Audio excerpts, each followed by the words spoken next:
நம் தேவனாகிய இயேசு கிறிஸ்துவினால் உங்களுக்கு கிருபையும் சமாதானமும் சந்தோஷமும் உண்டாவதாக. இன்றைக்கு தேவனுடைய ஊழியக்காரனை குறித்த வேத பகுதிகளை ஒரு தலைப்பின் கீழாக பார்க்கலாம்.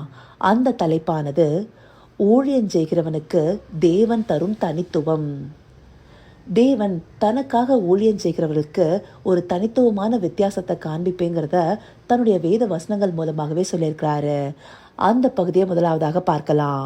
மல்கியா 3வது அதிகாரம் வசனம் 17 மற்றும் 18 பார்த்தோம்னா, என் சம்பத்தை நான் சேர்க்கும் நாளிலே அவர்கள் என்னுடையவர்களாய் இருப்பார்கள் என்று சேனைகளின் கர்த்தர் சொல்லுகிறார். ஒரு மனுஷன் தனக்கு ஊழியம் செய்கிற தன்னுடைய குமாரனை கடாட்சிக்கிறது போல நான் அவர்களை கடாட்சிப்பேன். அப்பொழுது நீங்கள் நீதிமானுக்கும் துன்மார்க்கனுக்கும் தேவனுக்கு ஊழியம் செய்கிறவனுக்கும் அவருக்கு ஊழியம் செய்யாதவனுக்கும் இருக்கிற வித்தியாசத்தை திரும்பவும் காண்பீர்கள். இந்த வார்த்தைகளை மல்கியா தீர்க்கதரிசியின் மூலமாக இஸ்ரவேல் ஜனங்களுக்கு கர்த்தர் உரைக்கிறாரு. இந்த வசனத்துடைய துவக்கத்துல தேவனுடைய சம்பத்துன்னு சொல்லப்பட்டிருக்கு. அது என்னது? தேவனுடைய ஜனங்களே.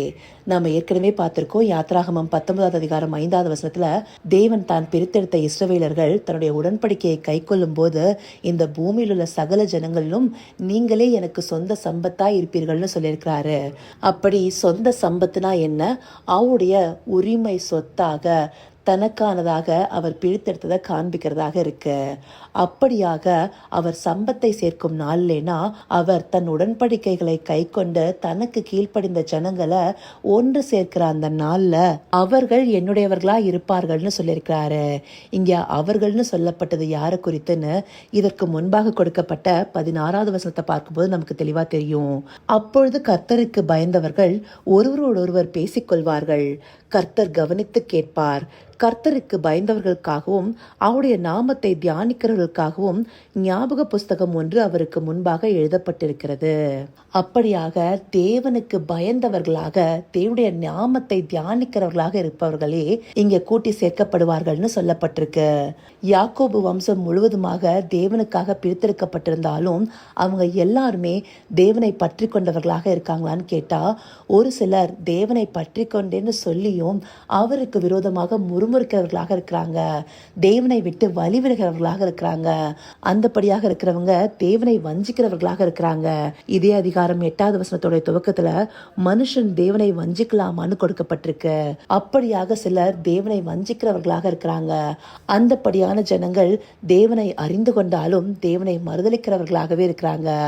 அப்படிப்பட்டவர்களாக இருக்காம தேவனுக்கு பயந்து அவருடைய நாமத்தை தியானிக்கிறவர்களாக அவருடைய வார்த்தையை கைக்கொள்கிறவர்களாக இருக்கிறவங்களுக்கு தேவன் அவருடைய நாள்ல கூட்டி சேர்ப்பார்னு சொல்லியிருக்காரு. அப்படியாக கூட்டி சேர்க்கும் போது ஒரு மனுஷன் எப்படி தனக்கு ஊழியம் செய்கிற தன்னுடைய குமாரனை கடாட்சிப்பானோ அந்தபடியாக நான் அவர்களை கடாட்சிப்பேன்னு சொல்லியிருக்கிறாரு. அந்தபடியாக தனக்கு ஊழியம் செய்கிறவர்களுக்கான தனித்துவத்தை தேவன் காண்பிக்கிறவராக இருக்கிறாரு. அடுத்தபடியா 18வது வசனத்துல, அப்பொழுது நீங்கள் நீதிமானுக்கும் துன்மார்க்கனுக்கும் தேவனுக்கு ஊழியம் செய்கிறவனுக்கும் அவருக்கு ஊழியம் செய்யாதவனுக்கும் இருக்கிற வித்தியாசத்தை திரும்பவும் காண்பீர்கள்னு சொல்லப்பட்டிருக்கு.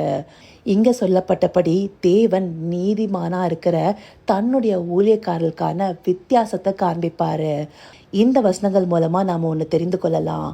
தேவனுக்கு ஊழியம் செய்கிறதற்காக பிரித்தெடுக்கப்பட்டவர்களே தேவனுக்கு பயந்தவர்களாகவும் அவருடைய நாமத்தை தியானிப்பவர்களாகவும் இருக்கிறாங்க.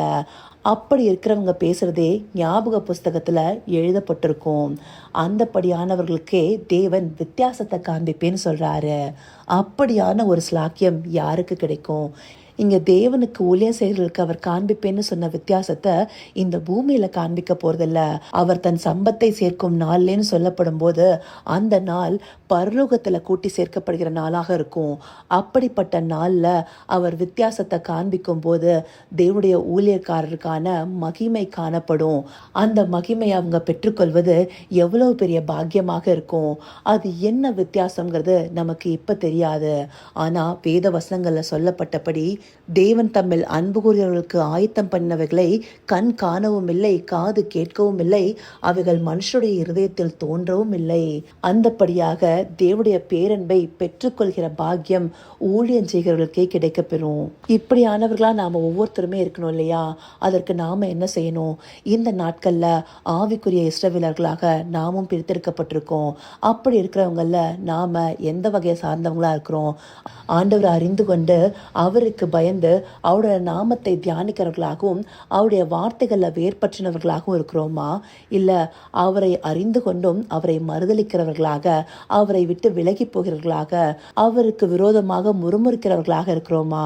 அப்படிப்பட்டவர்களாக நாம் இருந்தோமே ஆனால் நாம் ஒரு நாளும் தேவனுடைய ஊழியக்காரனாக பிரித்தெடுக்கப்பட முடியாது. தேவன் தம்முடைய ஊழியக்காரருக்காக தனித்துவ வித்தியாசத்தை காண்பிப்பேங்கிறத வசனங்களில் தெளிவாக சொல்லியிருக்கிறாரு.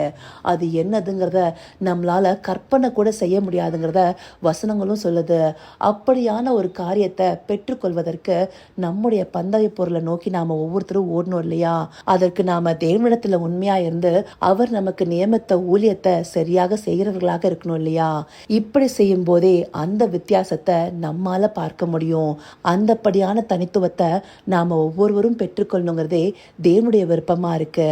அப்படியாக தேவனுக்கு உண்மையாக ஊழியம் செய்து அவர் காண்பிக்கிற வித்தியாசத்தை பெற்றுக்கொள்ள அவரை நோக்கி பார்ப்போமா? கர்த்தாவே, தேவாதி தேவனே, உமக்கே இந்த வேளையில் நன்றி செலுத்துகிறோம் ராஜா. அப்பா, உமக்கு ஊழியம் செய்கிற பிள்ளைகளுக்கு நீங்க தரும் வித்தியாசத்தை உம்முடைய நாளிலே காண்பிப்பீங்கன்னு சொல்லியிருக்கீங்க தகப்பனே. அப்படியாக தேவன் தம்மில் அன்பு கூறியவர்களுக்காக ஆயத்தம் பண்ணினவைகளை எங்கள் கண்கள் காணவும் இல்லை, எங்கள் செவிகள் கேட்கவும் இல்லை, அதை எங்கள் இதயத்துல தோன்றவும் இல்லை தகப்பனே.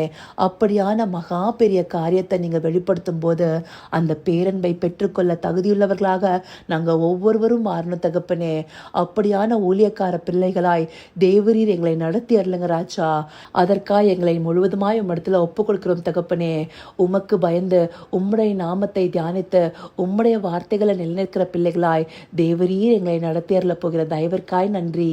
சகலவித துதி மகிமை கனம் யாவும் ஒருவருக்கே செலுத்துகிறோம். இயேசு கிறிஸ்துவின் மூலமாய் வேண்டிக் கொள்கிறேன் பிதாவே. ஆமேன், ஆமேன்.